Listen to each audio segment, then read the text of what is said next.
আমি যদি জানতাম এটা রাস্তার পাশে, আমি তো জিন্দিগিতে আসতাম না।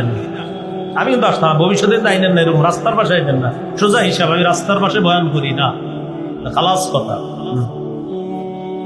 রাসূলুল্লাহ সাল্লাল্লাহু আলাইহি সাল্লামের সাহাবী আবু বকর সিদ্দিক রাদিয়াল্লাহু তাআলা আনহুকে, কারণ আমি এনে বসছি আপনাদেরকে কিছু বুঝানোর জন্য। কেউ মেও পেও পেও কি ঘোড়ার ডিম বুঝবেন আপনারা, বুঝতে হবে। তেরপাল লাগাবেন, ডানের তেরপাল, ভাই এটা কষ্ট নিয়েন না। আর যেটা আমি পারি না এটা আমি বলে দিই না।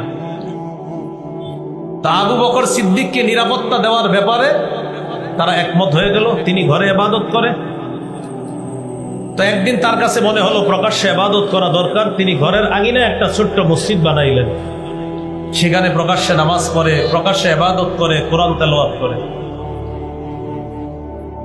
তো আবু বকর যখন কোরআন তেলাওয়াত করে, নামাজ পড়ে, ফায়াতাকাসসাফু আলাইহি নিসাউল মুশরিকিন ওয়া আবনাউহুম, মুশরিকদের স্ত্রীরা, সন্তানরা, নারীরা, তাদের কন্যারা, ছেলে মেয়েরা দলে দলে আবু বকরের কোরআন তেলাওয়াত শোনার জন্য মসজিদের সামনে ভিড় জমায়, উপস্থিত হয়েছে।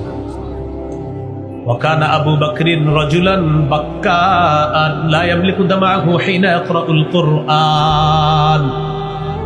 আবু বকর সিদ্দিক রাদিয়াল্লাহু তাআলা আনহু যখন কোরআন তেলাওয়াত করতেন, তিনি তার চোখের পানি সংবরণ করতে পারতেন না, চোখের পানি ধরে রাখতে পারতেন না।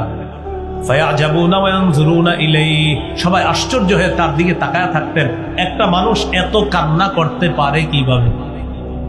তা আবু বকর সিদ্দিক রাদিয়াল্লাহু তাআলা যখন এইভাবে প্রকাশ্যে ইবাদত করা শুরু করলেন, মক্কার কাফেরদেরকে বিষয়টা ভাবিয়ে তুলল। ফাআফযা যালিকা কুফার কুরাইশিন, কাফের লিডার যারা, তাদেরকে এই বিষয়টা ভাবিয়ে তুলল। তখন তারা ইবনু দাগিনাকে ডাকলো।